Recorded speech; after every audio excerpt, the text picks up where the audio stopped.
In this video, we're going to talk about how psychometrics can actually be applied in occupational therapy practice. To review, psychometrics is focused on the reliability and validity of outcome measures. Reliability means, is this outcome measure consistent? Does it give repeatable results? And validity is whether the measure is accurately measuring what we think it's supposed to be measuring. The kinds of questions you can use reliability and validity to answer are things like, am I doing this right? Am I getting consistent measurements with this outcome measure? Are we doing this right? If we have 3 or 4 clinicians, are they all getting the similar results with the outcome measure? Am I asking the right questions?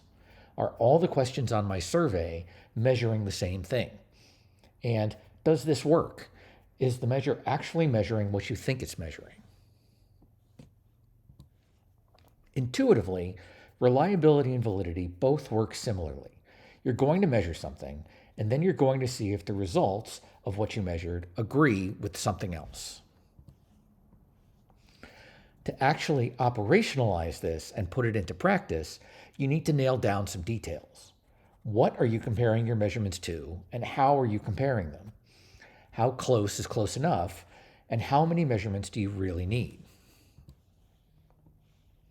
Let's start with what are you comparing your measurements to?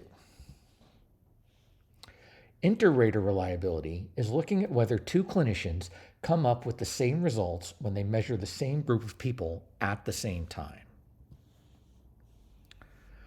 Intra-rater reliability means a clinician measures a single group of people twice and gets the same results. An example might be when an OT has clients engage in some activity and rates them while they're doing the activity, and then at the same time videotapes them, and then later goes back and measures the people again from the videotape, and then compares whether their original ratings and their ratings from the videotape agree.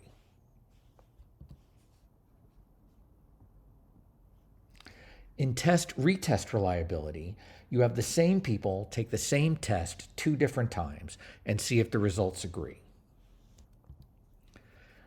In internal consistency, the same people take a test or survey.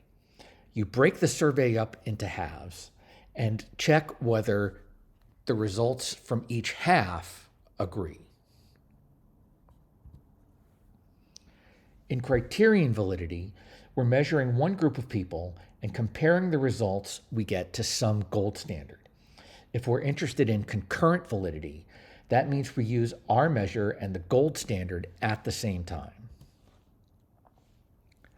In predictive criterion validity, we use the gold standard at a later time to see if results from our measure can predict the results on the gold standard measure. If we don't have a gold standard, then we can't establish criterion validity. Instead, we focus on construct validity. In this class, we'll focus on 2 methods for establishing construct validity. In convergent construct validity, we have the new measure we're interested in and another measure that is already accepted as valid. To demonstrate convergent construct validity, we use the new measure and the valid measure at the same time on the same group of people and compare the results. In known groups construct validity, we have 2 groups of people that we expect to get different results on the measure we're interested in. For example, if we have a measure of pain, we might use it on a group of clients at a pain clinic and a group of healthy adults. Then we compare the results from the 2 groups to see if they are actually different. This table tries to summarize some of these ideas.